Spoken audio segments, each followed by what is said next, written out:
Hello, guys, and welcome. We're here in the SA DPC, the last DPC to start, but obviously the most exciting. We're here in the Winter Tour, Division 1 specifically, and your panelists, myself, Epulze, I'll be your host. Joining me from last season, Trent, always wonderful to see you. And from Barcelona, I hope, Kips. I like your background. It's a good background. Thank you. I stole it from a very nice guy.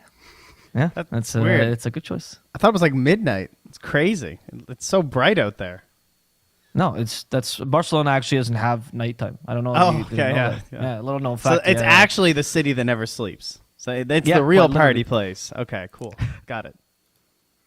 Yeah, so we have a wonderful match in front of us today. It's going to be the first match of the SADPC. It's going to be Thunder Predator versus Infamous. which has a new sponsor. I think it's infamous Esports, but I think the name, we'll call them infamous for simplicity's sake. And if you guys haven't been following SA, Thunder Predator is not the Thunder Predator you know. That's Lava now. This Thunder Predator is the Noping from last season, which, yeah, that's a really interesting predicament. Noping would have lost their slot otherwise because Noping, the org, dropped them. This happened before Thunder Predator picked them up. And the Thunder Predator was like, this is a great opportunity to sign an org that went to majors and did well, somewhat. Yeah, I mean, it was expected to go to TI, frankly. I mean, I think most people probably had them in the predictions of like kind of an easy lock with how they were playing going into it. As someone who watched every single thing in the DPC, I thought they were a lock going in, and then we were pleasantly surprised. Well, they weren't, at least. You know, but back now to try again. I was going to say that's definitely one of the things that I remember most from last season is, I thought they were a lock as well. And then to wake up the next morning in my case and see that they were already out was, man, that must have been a blow for them. Yeah, it was pretty rough, to be honest. I remember talking to them. They're like, I texted them, "Are you guys okay?" And then I received an answer 5 days later, "No," and that was it. There's nothing else. It was a rough time because they were also expecting. They were put in that position, and you talk to anyone in SA. This wasn't just an outsider thing. You talk to anyone in SA, and they're like, yeah, it's a given. It's 100% going to be Noping or now Thunder Predator. Except for Hector from Beast Coast, who said, and I quote, and he's really proud of this one. He's like, I think it's going to be SG. Dude, that's impressive. I think it's going to be SG. I would have said SG was like one of the worst. I would have put them like bottom 2 out of those teams with how they played throughout the DPC. I would have been like, there's no way. And they did it, so... Perhaps now it's their turn to rise again here with a new org. Yeah, well, we'll see. I mean, they were a really strong team. The change of HFN for Pakaz seemed really positive for them, to be honest, because, well, there was the small language barrier is always a thing, to be honest. HFN, he speaks... So they spoke something which they called Portuñol, which is a mix of Portuguese and Spanish, and that's how they communicated between each other. And Oscar, if you ever see Oscar, his name is he had ambassador, right, and his name after Oscar, and that was because he pretended to be an ambassador of Peru, and he would go there and he would speak with people. He actually did this on the street, and he would go like, "I am the ambassador of Peru," and he would do this drunk, like, "I am the ambassador of Peru. Meet me. Hello, I'm a Dota player." And they'd be like, well, "Who's this dude? Why is he speaking to me on the street?" Really funny guy. Oscar's a great dude, and he communicated with HFN mainly, but with Pakaz it's a much more open communication because obviously they both speak the same language. It's not a mix of 2 languages, which is much more complicated. So I have high hopes for them this season. I think this team looks really strong, particularly. I'm sure you agree, Trent. You saw them last season. I did. Excited. Yeah. I mean, big names from last year for sure. Like, I had such a good time doing SA last year. I got to learn so much about all these players because as someone like I've covered pretty much every region very extensively except SA, and so now I was able to kind of fix that last year. And overall, it's a lot of the same players up here in this DPC. Like there are definitely some new faces, players I don't recognize. I'm like, oh, who's this guy? Okay. All right, kind of interesting. And a couple of faces who maybe didn't necessarily, because we had some issues with like the start of the DPC where like certain stacks didn't get in. And then, there was no way to go straight from the opens into the uppers like some of the other regions had, which sort of messed some things up for SA. So some players have had a very long road to make their way up to this Division 1. And with the return of that, of course, I'm sure they're also very happy to see that they'll still be getting like both of their slots, right, to the majors as well. So 2 teams make their way straight to wherever our first wonderful place will be. We still don't know that. Yeah. Yeah, so I'm kind of in the position that you were last year, huh, Trent? Because I'm coming in here. I'm completely new to SA.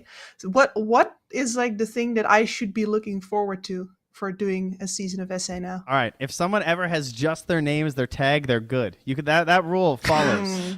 Michael, SEA, Matthew, SA. Oscar. Those are good players. All right, that tracks.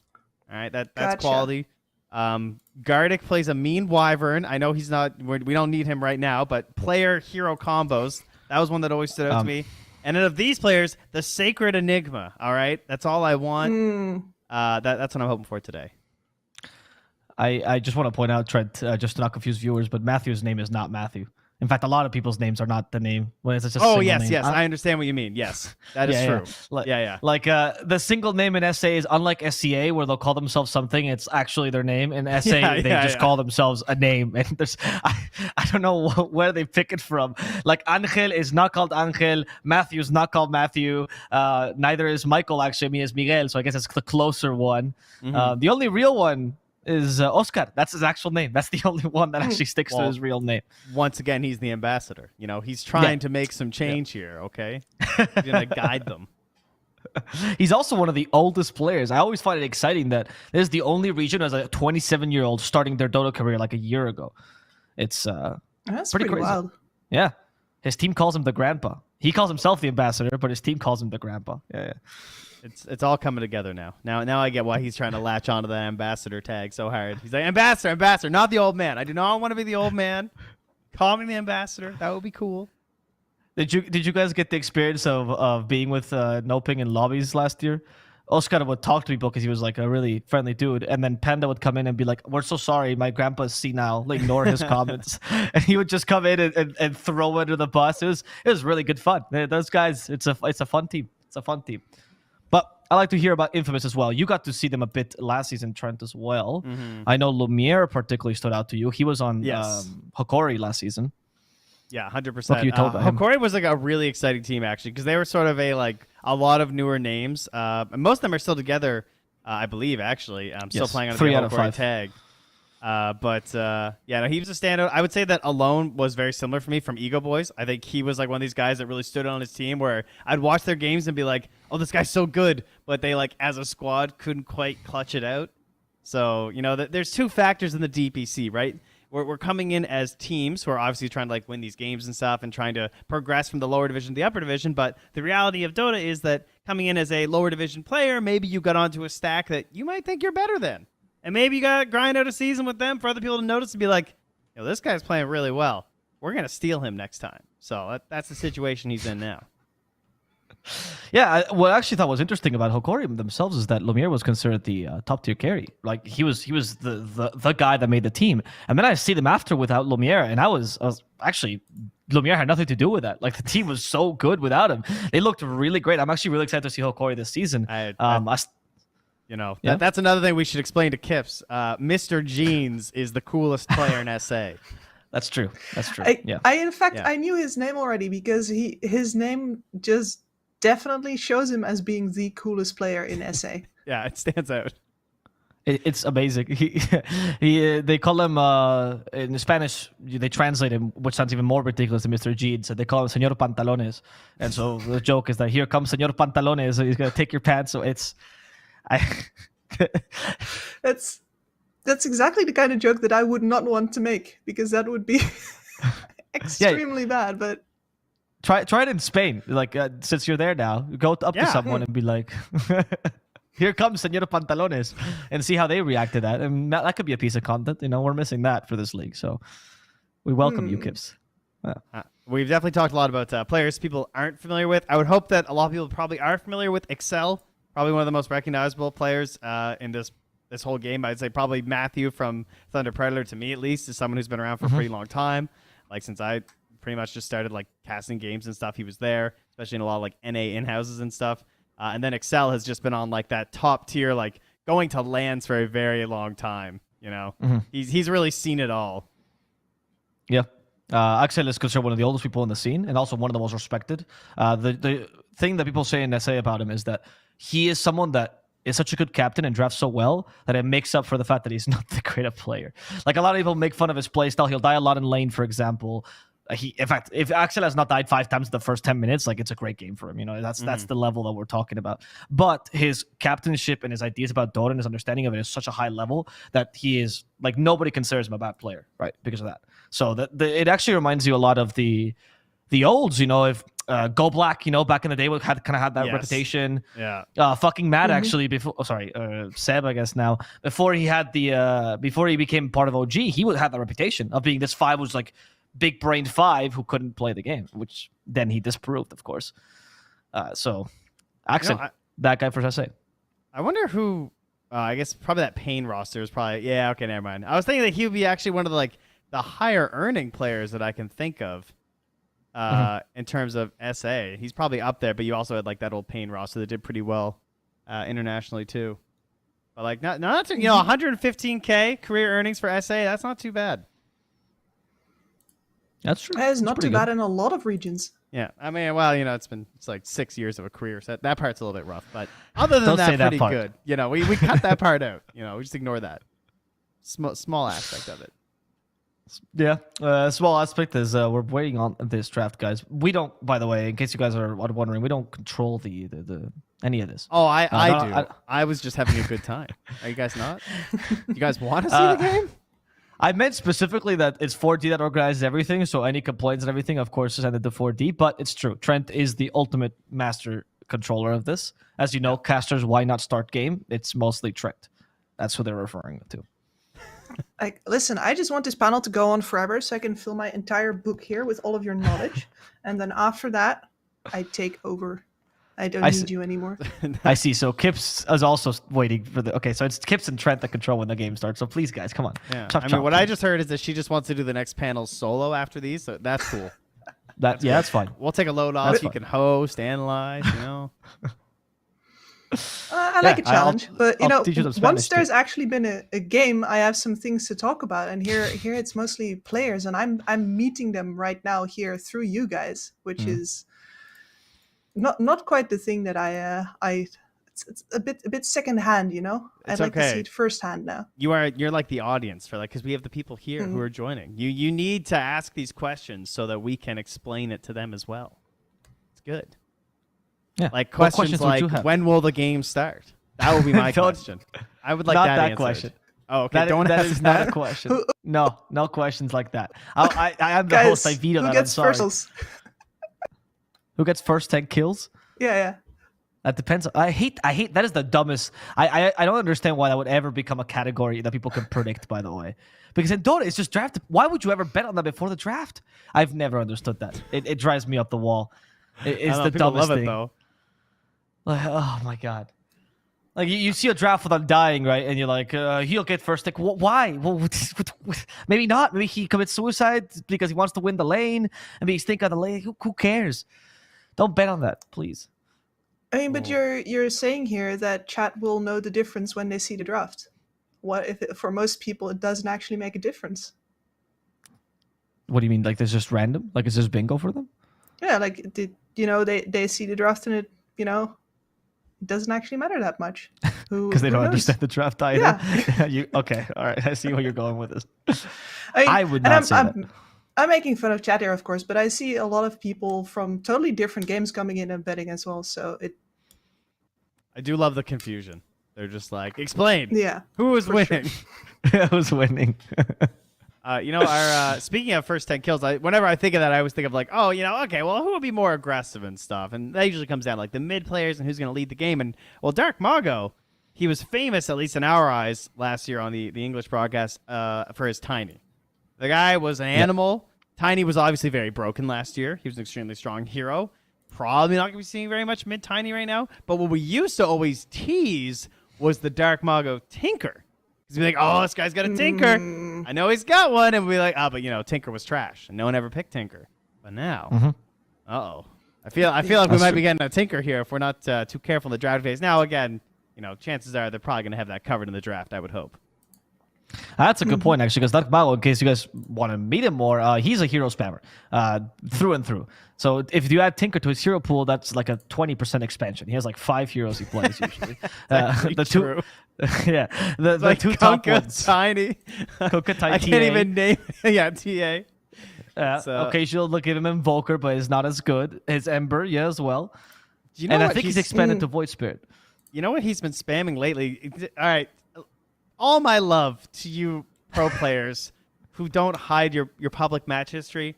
Nobody does that. I really wish you did. You should hide it. I'm sorry. I know it's the optimal play, but I appreciate that you don't. He's been spamming the hell out of mid Earthshaker.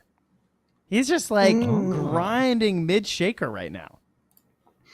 That's one of the things that 40R actually pulled our way, who have right now, I think they rebranded today to Team Wolf or something like that, but he pulled them through the qualifiers on basically that mid shaker alone. And versus all of these spirit heroes, it looks really, really very strong because they just don't stop you. Mm-hmm.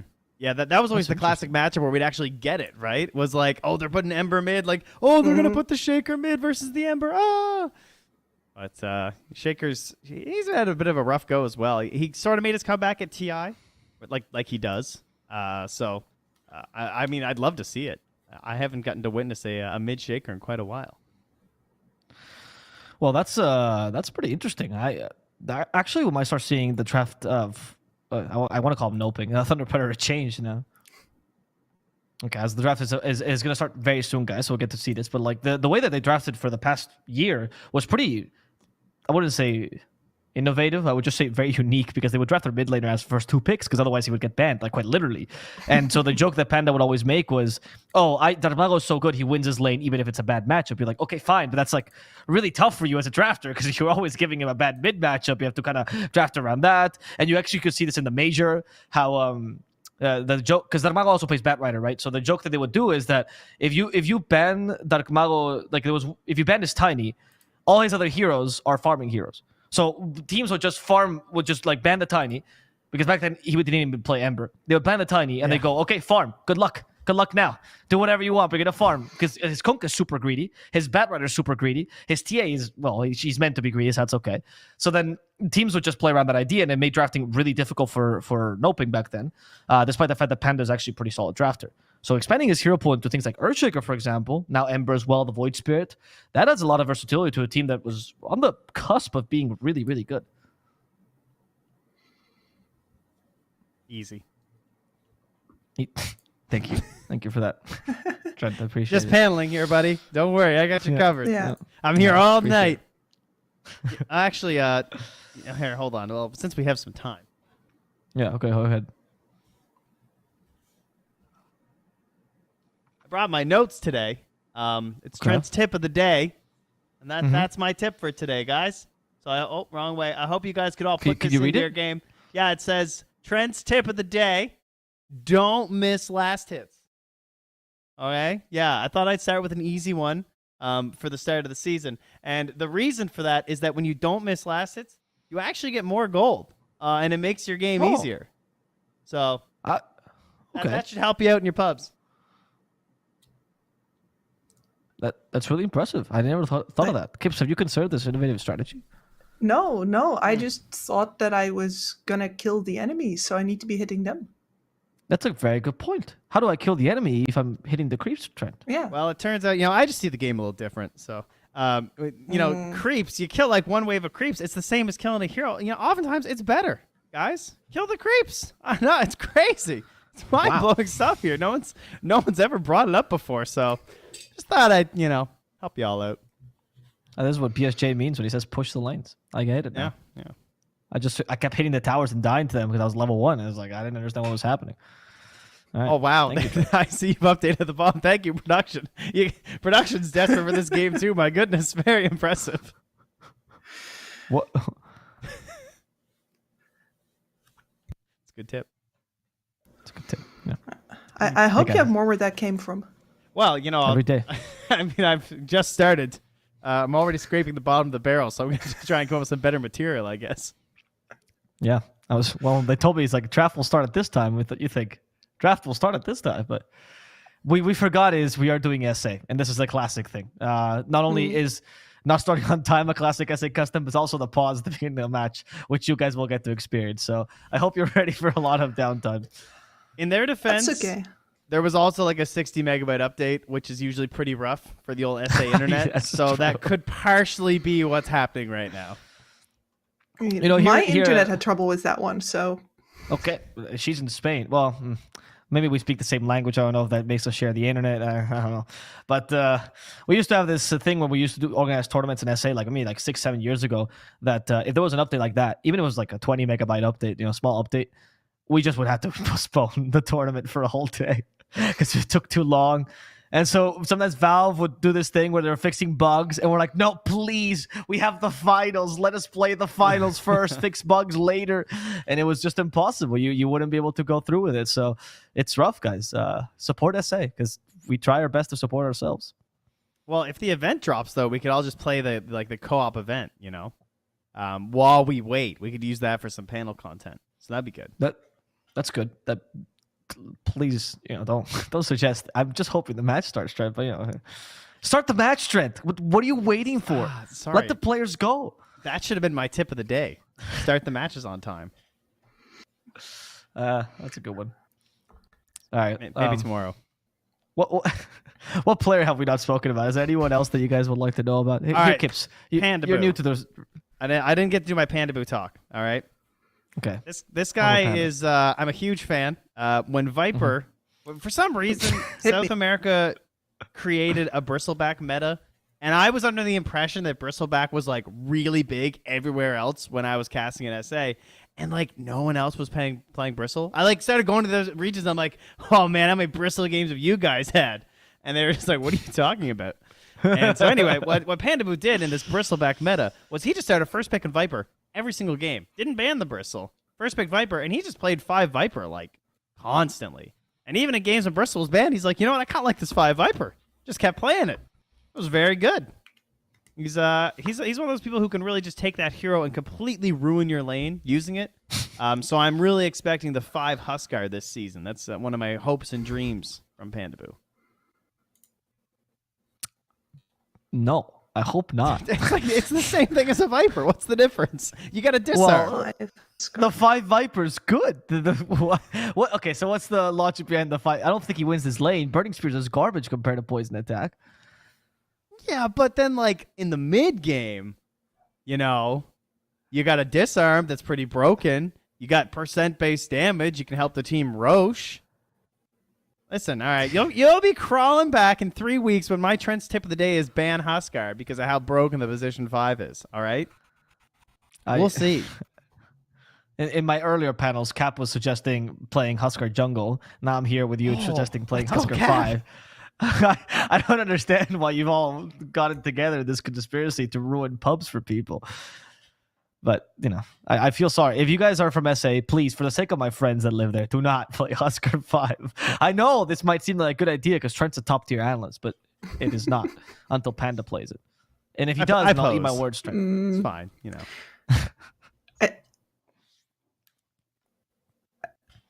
I think you're just trying to keep all the MMR to yourself. That's what I think.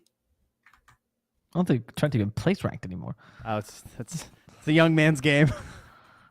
I babysit 2 kids all day. I change diapers. I don't need to do it in my video games as well. I'm fine, thank you. Well, when was the last time you got to play? When was the last time? I played Dota with my friends. Solo? That's okay. Bless you all who play solo. Go nuts, man. Literally, I guess that tends to be what happens from what I gather when people play a lot of solo. So. Condolences. It depends on what region you play in. I got to play one pub now that I'm here in the U.S. That was my last pub here in the U.S. The solo experience here is a whole other thing. So I see even our producer is desperate by the fact that he's put it. Is position 5 Huskar 5? Yes. It's a good question. Yeah. It's important when you know that a delay is coming to make sure you bring a really large water container as well. Another tip of the day here: staying hydrated. Very good for you. All right, you don't want to run out. Am I right, Kips? Yeah, it's okay. It's a good start. I don't have water. What is that? Is that it should be roughly the size of your head. That will be a good start. Okay, we're trying to recreate the lobby, guys. Use all my material pretty early here, guys. Yep. Man, I'd love to recreate my internet connection right now. It's not only things breaking on the game side. I see. It's just some artwork I have. See what Trent. Oh, did you want to see it? That. What do you mean? Is that an ice cream clone? What? Clown? Is that an ice cream cone clown? He's my good friend. I think that's about far away. For when I have really good days with predictions and stuff. It's Bozo the Clown. Well, okay, I don't know what his real name is. Apparently, it was painted by someone named Godel.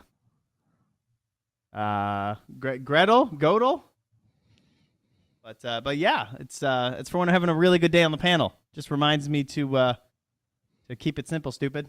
So, thanks, guys. That is so creepy, dude. Why did you buy? Yeah, Is that just for? terrifying. Did you buy it for a bit? No, why you a bought it? relative passed and it was left in their house, and I was like, well, yes, please. I'll be taking that. What was that? Oh, we're covering for a restart. Perfect. Oh, so it's just me. All right, cool. Right, that's good. That's fine. good, Trent. Yeah, say it. Yeah. Yeah. Well, I do what I can. Well.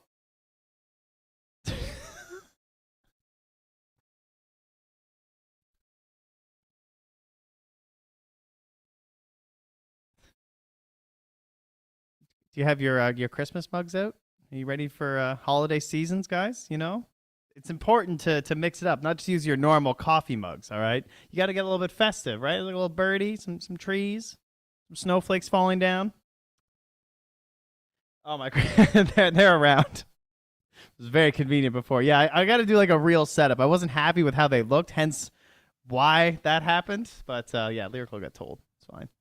Good. Yeah. I suggest you guys watch that clip. It was a really nice clip of Christmas Trent. I actually don't get the unexpected use for those. I never decorate for Christmas, so I never understood the love. I can tell you one thing: kids love it. I think that's the only reason it exists. Kids go crazy. I mean, I obviously went crazy as a kid. Makes sense. My kids go absolutely insane. They see like one light on a house. They're like, they can't even talk. Christmas lights. Like, okay, cool. So, Well, because that means Santa Claus. Yeah. It means presents, right? So I think that's what they're associating. When Wow. I was a You're kid, just going my after dad their used, greediness, huh? yeah, look, my dad used to tell me when I was a kid, if you don't put up the lights, you don't get presents. And as I grew older, my laziness would grow to such a point that I thought presents are not really worth it. I'd rather not put up the lights. That was like 9 years old. I was like, Santa Claus, it's not worth my time, really. Man, I have Santa's enough a stuff as jerk. Yeah. So yeah, I stopped getting presents at 9 years old. At 10, I discovered it wasn't Santa. At 11, I coerced my dad into more presents. It did not work because he's a more powerful man than I am. So tell your kids, teach your kids to respect you. Okay, this is good stuff. Yeah, I'm gonna take notes. Everyone has really interesting stories from their own upbringing, and sometimes I try and incorporate them into the lives of my children, and other times I just feel a little bit sad for people. So I'm gonna put you in the latter. Okay, that's good to know. That's good to know. Well, that's the Hispanic story with dads. This is how it works. How did you tell your kids about Santa Claus? Are you trying to feed them this lie? I mean, obviously they hear about it themselves. I mean, the oldest one is 3. He scared the shit out of me the other day. I was trying because he saw like there was like he doesn't really see a lot of like TV or movies because we don't like play them really in our house. Like he's seen like some like music videos and stuff. But he saw some sort of like a commercial or something, and I was explaining to him that it was just pretend. It was like some fictional thing. And I said, "Oh, but it's not real. Like it's just pretend." And he said, "Oh, okay." And he looks at me, he goes, "Like Santa Claus?" And I'm just like, "What?" I was like, "What do you mean?" He's like, "It's a story. It's like Santa Claus." I'm like, "No, Santa's real." I'm just like, "Dude, you're 3. You can't ruin this for yourself already." So I did straight up just lie to his face. Yeah. Looked him right in the eyes. I was just like, "No, what? You're crazy. Santa's real. I mean, make believe like your bucks, Yeah. Uh-huh. And he didn't question you after. He's like, "Oh, okay." No, he accepts anything you say blindly. It's awesome. It's pretty. Yeah. That's pretty great. I mean, I know it's awful, but have you ever considered like screwing with your kid, like saying the one like small white lie, and they discover like years later? Oh, actually, well, I do have one of those since we're on maximum killing time, so this is good. Yeah, let's go. When I, oh, jeez. All right, so about 5 years into knowing my wife, so this would have been like 4 or 5 years ago at this point. We were at her her house with her whole family, so her 2 brothers and her mom and her dad, and her dad goes to water the Christmas tree because it was around Christmas tree time, and one of the kids says, "Oh, it's not a Whistler this year," and they all just like, oh, ha ha ha, and they kind of laugh. Oh, Kips is back just in time for story time. And then What's her a whistler? parents both I laugh. have a good and, one too. So hurry up. oh, good. Okay, well, her parents both just laugh, and they're like, as if everyone was kind of in on the joke. And I was like, "What's a whistler?"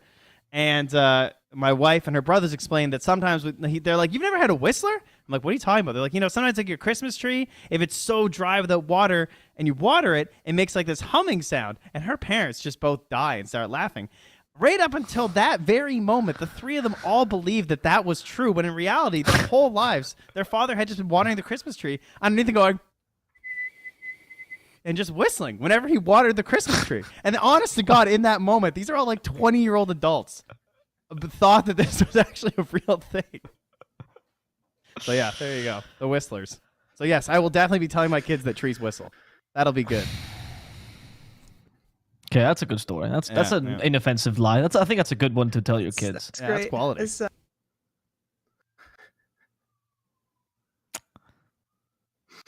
my uncle got me with one of those. They had, when we used to visit his house, there was this dish full of really slimy stuff sitting under one of the cupboards. And I asked my uncle about this one day, and he said, "Well, shh, you can't tell anybody, but some sneeze, my brains come. It's okay." Oh, that's awful. And I was like, I think I was 16 or 17. I've been keeping it a secret, right? But I also forgot about it because he told me when I was really young. And I was 17, and I was talking about my uncle, just like, wait, just bloody cats. And I was worried for this man.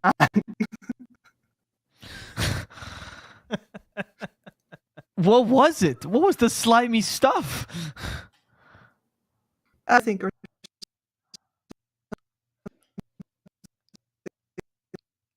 like that. Like cat food, I presume. Cat food, but not like the regular Yeah, kind. it It was definitely cat looked food, like Avo. some animal parts. Okay, because entrails is not like a better answer to this. Like, I think it's better to tell him it's the brains than entrails. Like, just lying in a dish at the bottom of his cupboard. I also, I also sometimes take a cat and take away his entrails. That's the typical thing. I would rather not tell my kids that if you do that in your free time. What? I'm sure it was not Please. cat meat fed to the cats. That's some real horror right there. Yeah, right. That's how you save money, right? You buy 3 cats, the fittest survives, and then the other one gets food. Okay. Yeah. That's good. Yeah. Oof. Oh no. Well, all right. Well, Steam Coordinator is down.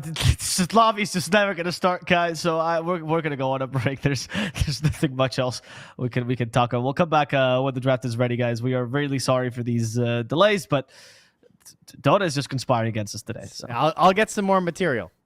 yeah, we'll come back with more material. See you guys then.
Hello, we're back. We're back. We have a draft, guys. We're actually going to be able to cast a game of Dota 2, which is what you came here for. I know a lot of people were just passing by on the Trent podcast, but we actually have a game that we have to talk about. So let's go to it. Can you guys see the draft with me? Who's that guy? No way. They actually went for the Bat Rider. Darkmalo's hero pool might have expanded. Trent even hyped up the Earthshaker. Who cares? Back to the Bat Rider. Oh my god. It's good. It's good. Bat Rider, Kunkka, and Tiny are probably his best heroes, and the only thing he plays, even in pubs. This is just a bait, dude. This will be a Tinker, like, 9th pick, you know? And the Bat will go 5 for Panda Boo. Actually, 4 Bat with Tide's legit. It is, but like I don't think Panda or any of the supports ever have a chance of practicing the hero because Darkmalo always takes it. So I don't know. So talk to me about the draft, guys. That's why I got an analyst panel. What can you see here? Trent. Well, Kips, go nuts. Get in there. No, We've been waiting. Finally, right, yes. let's go, So we've got ourselves a Rubik against this Tidehunter. Damage reduction on both sides. Stealing ravages, I very much hope. Of course, Rubik early pick. It was going to be a contested pick in this matchup no matter what. Both teams really quite like it and picking it early too. And this always sort of gets the other team going like, all right, are we going to have to make sure that we don't pick any spells that this Rubik can steal? Or are we going to say, screw it, we cover ourselves and we just pick our draft anyway? Rubik's really annoying when he gets picked early like that. Yeah, it's like it's almost as though it's like Nyx Assassin but different, I guess. Mm-hmm. You know, you have a lot of the same reactions, but I think people are more willing to risk it a lot of the time versus the Rubik. They're like, it's fine. Whereas Nyx, the mid player, is just like, it's unplayable. I don't want it. Yeah. And Nyx is a lot harder of a bluff to call, and you feel the effects much more keenly. But still, I think in the previous game as well, because we had two tier 2 matches as well, I think there were a couple of stolen roars as well in that series that were really crucial. So you got to watch out for it nonetheless. And it does appear, if I'm just making sure that we have most of the players were in those games, but we actually did have these two teams face off in BTS Pro Series rather recently too. Yes. But they went 1-1, so we didn't get anything certified there. A lot of the bans and everything are still the same though, so obviously still think they had a pretty good idea of what was happening there. And well, one of the faces that came up for Infamous was this gyrocopter. It wasn't a loss, as they ended up going back for the sniper to pair with it, which is kind of an interesting core duo. Very similar lore-wise, at the very least. And very similar in their weaknesses. True. Yeah. That's odd. I'm hoping it's not a gyrocopter sniper again. I mean, usually when Lumiere plays in a team, Lumiere takes over the game, right? Like it's he, him, and himself, the only carry, the only win condition, and then they kind of just make space for him, which suits Alone's playstyle, which is why it surprises me that they would pick up a sniper, usually kind of a secondary win condition, not the well-known space creator. Maybe they were experimenting. The other interesting aspect is they played the IO in both games. And, you know, they went 1-1 or whatever, but a lot of times people just don't want to end up dealing with the IO again, I feel like, you know. But at this point, Thunder Predator, the option is still there if they want to go for it, but seems unlikely at this point. Another Wind Ranger. A bit more chance of this Bat Rider going towards support, I think. Like I'm just hoping for a wild +5 here. You guys have been hyping me up, so yeah, give me that Bat Rider 5 now. Nah, it's over. 4. It's over, Kips. I wish. Yeah. I wish too. It's just gonna be the ogre. I mean, Panda sometimes just plays these tanky heroes that will enable the carry, right? Like the Abaddon is also one of the staples that he plays. It's not like his pool is just a it's really just Viper that's weird. He plays Oracle, he plays Abaddon, right? Ogre we haven't seen very much of him, but I wouldn't be too surprised. And for Wind Ranger for Matthew is a classic. He loves this hero. Really good on this hero as well. I see. I like it versus the Brewmaster too, just because you're just looking for that like poke and prod sort of a stun that maybe you can chain stun it down into the full blow up, or just set up for like the lasso. And Brewmaster is certainly very vulnerable to, because like you don't want to force you don't want to split at a bad moment just because you see Wind Ranger, but at the same time, if you're being ganked before that shackle hits, you might need to split if you don't want to just like lose this full team fight for your team. So tough calls when you're playing versus that hero. And then we wind up into the Fishman, Slark, a hero who has not been super popular as of late, but of course is a pretty big classic versus both Tide and Batrider. So draft-wise, it does look pretty good. Yeah, and I imagine that they'll be going mid with this, right? Slark has a pretty great lane up versus the Bat. Yeah. Often straight up wins it, and then especially if your Slark player is comfortable with playing a snowbally game, it is the best possible start that you can have, because you're also extremely unthreatened by the biggest threat on the map that the enemy is going to offer you. You can play such a fast Slark game with this. And they can still flex the gyro, by the way. Axel was one of the players that committed pretty heavily to the gyro 5 and did it a lot. So it wouldn't be too surprised they still like they could play Slark mid and then pick a last pick carry still here, or pick Slark carry and then pick a last pick mid. In fact, the Thunder Predator is thinking the gyro cup is gonna be flexed. It's gonna be a Slark carry, and they're gonna pick a different mid laner. Yeah. So not crazy considering Infamous's history. Axel does really like the gyro 5 a lot. I really hope they go for the mid Slark, or at least they keep that option open, because like even in their last game for Thunder Predator, when they had Bat, they banned the Slark in the same scenario, because I think they understand that it is a really strong option to go up versus the hero. So I'd really like to see Infamous actually try and utilize that. But like you mentioned before, though, it is kind of a matchup knowledge thing. You can't just throw like any carry mid Slark and expect to just win it. No, definitely not. And especially if there's a chance of this Batrider going into a side lane. Anyway, you might just want to take the matchup versus Tidehunter, because as you said before, that also feels pretty good as a Slark. So what last picks could we be expecting here for Thunder Predator? Because there's the most obvious one to read, right? They need to carry 100% here. What could we be seeing for Pakaz? They did patent his signature hero, that being the Morphling. Usually Pakaz is similar to Lumiere, but not as greedy as Lumiere is most of the time, at least from what we saw last season.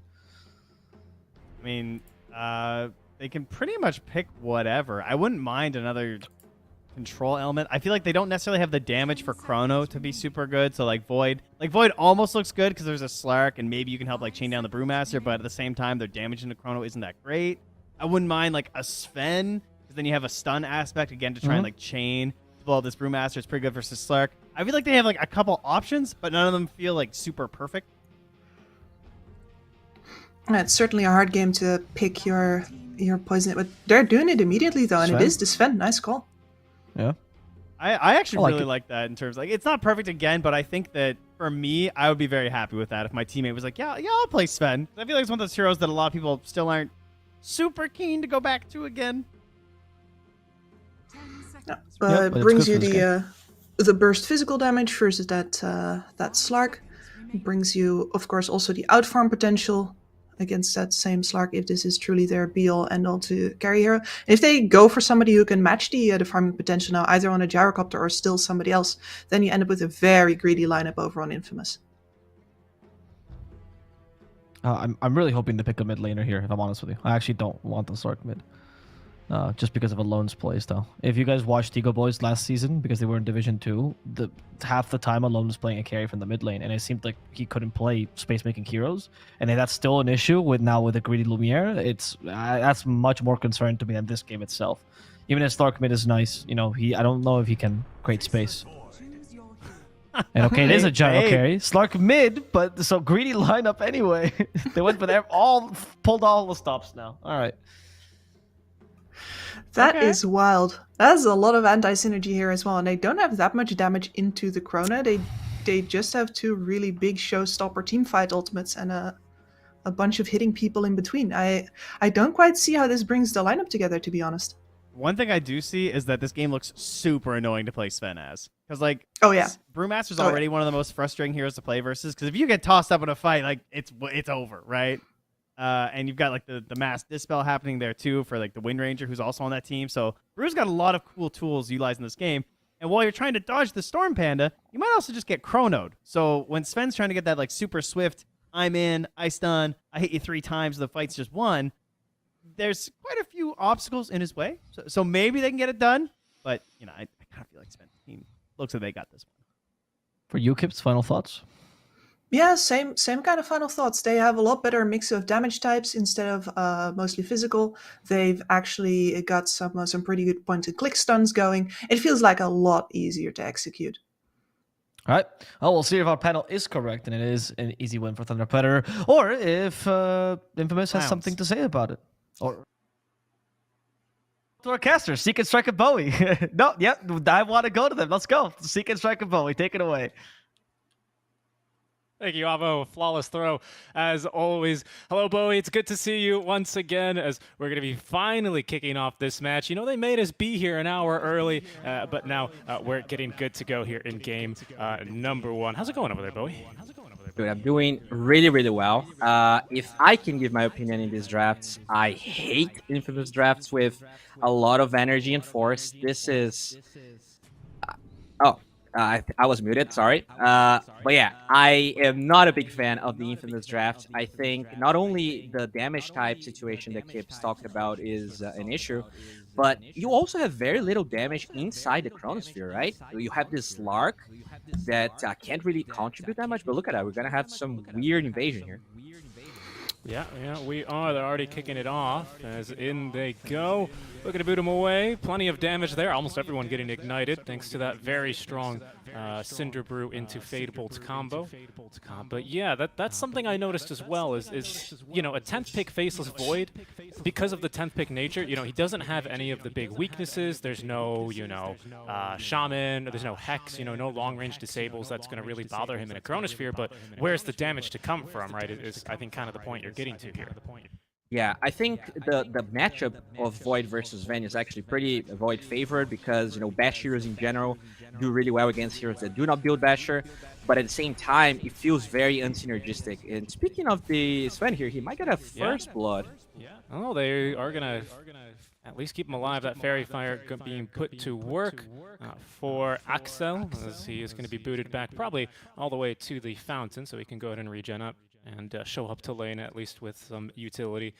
Yeah, and I think another piece of the puzzle, I think, well, to me, what caught my eye actually about this infamous draft was the strength of the bottom lane, especially between the Brewmaster as well as the Rubik. You know, you can constantly go for these ignites, and I think Panda already doing a pretty good job here, just knowing he needs to fulfill this role of allowing Pakaz to get these early levels, because the mid game is pretty Sven favored in this matchup. You can definitely, you know, burst 100-0 a Brewmaster pretty easily before he gets the ult off, or even if he does, as long as you don't get lifted, you cleave through all of the Brewlings super easily. They don't have a lot of armor.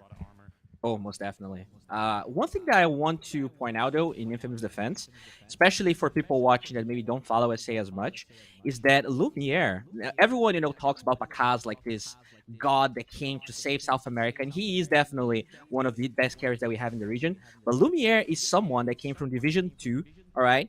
And he climbed his way not only in ranks of the DPC, but in ranks of actual MMR. Whilst Pakaz is rank 9, our boy Lumiere is rank 7. This guy has been climbing a lot, and he is very talented. So I don't think people should really count Infamous out, honestly. These guys are really good. Yeah, for sure. And then I think, again, in a kind of scrappy draft like this, where there doesn't need to be one set teamfight combo to work, so that makes it a bit more difficult for Thunder Predator to interrupt. You know, for example, as long as they, I don't know, like in a Snapfire Void draft, right? You simply stop the Snapfire from ulting, and Void's early chronos are not good. That's not the case here, right? Like, they might lack the damage overall as a whole, but there's not just one thing you need to do in order to save your allies from Chronosphere. There's a lot of different ways to get outplayed here, so maybe we're going to see a little bit of that skill come to fruition here for Lumiere. Yeah, they're gonna need a lot of that, because I think one of the big advantages the current Thunder Predator has is that they are the same actual roster that played for Unknown, whereas with Infamous we pretty much only have Michael and Michael and Axel that are still together.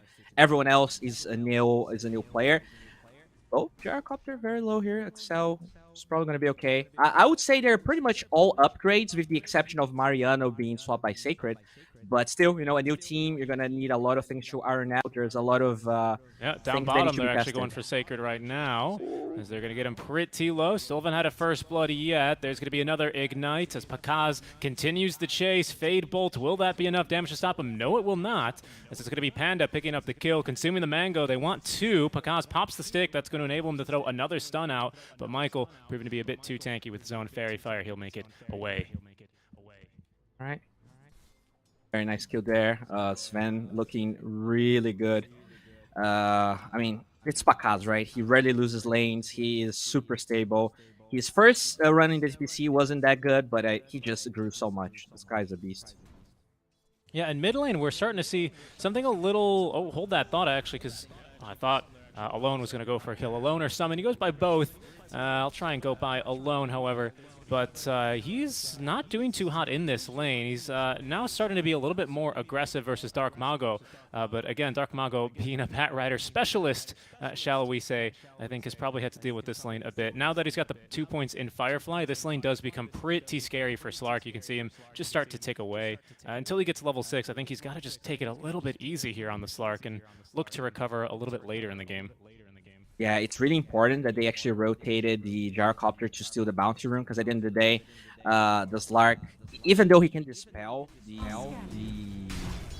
Q from Batrider, it's still super annoying for him to be in this lane, but he's going to get his level 6. The Batrider can't really lane for now, so I think they're going to be okay.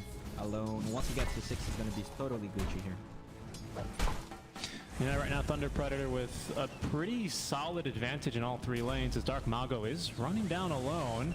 The lane looks like he might just be able to pick up this kill. It's a big old Dark Pact to level 3, but it's not going to be enough damage, just continuously being ran down. Stick charges pop. Dark Mago committing for the kill, though, as he's going to put another stack of the Napalm, and despite the Fade Bolt, despite Michael's best efforts, it's still going to be a kill. No Shackle there onto the Rubik, but no Vision and no Fade Bolt, or even a Telekinesis to interrupt the TP. That's going to be a big win here for Dark Mago as he drops the tip. However, Axel has rotated back over to the mid lane where he looks to chase after Matthew, but with the wind run, he's away safely. 2 unanswered kills so far for Thunder Predator. Yeah, that was a really good rotation, and also just the better laning coming from Dark Mago, getting that level 6 prior to the Slark. He didn't even need the lasso, honestly, but not having the Shadow Dance makes it really hard for Alone. Yeah, if not just about impossible. Panda with a nice rotation as well. It's going to go ahead and yoink that bounty rune, as it was just kind of starting to go stale there a little bit after sitting for a couple of minutes, so he's going to be pretty happy with that. Doesn't scout any stacks either, as there's no stacks currently being made, but it looks like Michael's looking to change that now.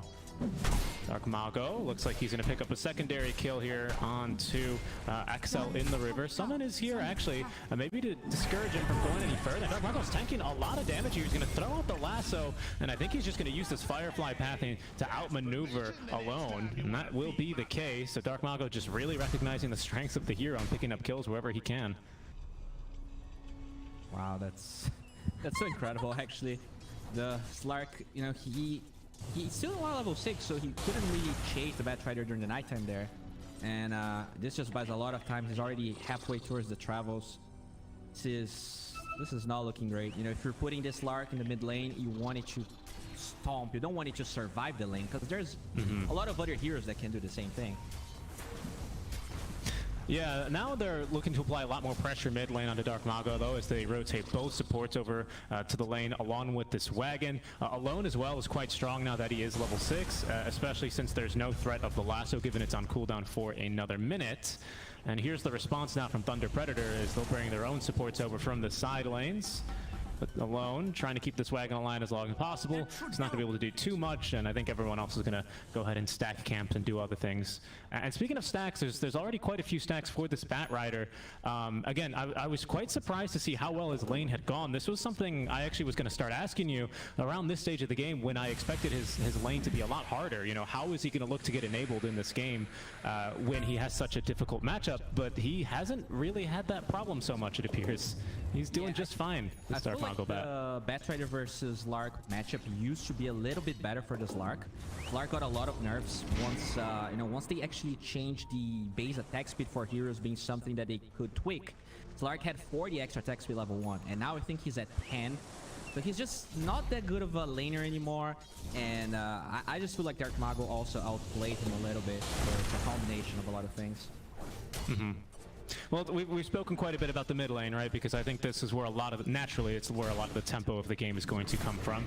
But let's catch up with our side lanes here very quickly, as Alone is going to actually say hello to Pakaz currently, but with God's strength, he's probably not going to really want to fight into this Sven, a little bit too tanky, as he's going to just rotate through mid. I guess the stacks are going to be for Pakaz then. Yeah, he did farm the large camp stacks, but I think the Ancients are probably going to be Pakaz, yes. He just needs the God Strength cooldown again. And over top lane, Tidehunter just doing Tidehunter things now. He's been completely left alone because since he's not laning against the Slark, he can continue to just clear waves and get levels. As down bottom, they are pinging out, man. They are going to go for a kill here onto Poundaboo Sacred up to level 6. Oh, but does not want to commit the ulti here, obviously, to lift. So instead, alone is just going to rotate on down. And with the pounds, they will cancel the TP. Very good, very good. One thing that I'm kind of confused about is Lumiere's build. He went for this Mask of Madness, no boots build, which usually works if you're against a squishy offlane that you can actually kill. But in this case, I think it's actually reducing his farming speed, while at the same time it makes him prone to rotations. We'll see if something is going to come out of this.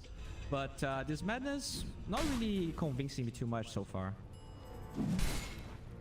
Yeah, we see Sven going for a very, very similar build here. Mask of Madness into the Power Treads, and of course now Echo Saber. But given that he's got a great cleave and an ulti that doubles his damage, he's, you know, it makes a little bit more sense for him as we see him clear a stack of Ancients. Mid lane though, Chronosphere is lots of damage onto Dark Mago, but not nearly enough to claim his life. As he will bottle it up, and with between the Boots of Travel and the Windlace, he is able to escape. And that's kind of what Abo in our panel was talking about during the draft, where, you know, you've got this Chronosphere and it's very strong this game as a lockdown ability, but where does the damage come from?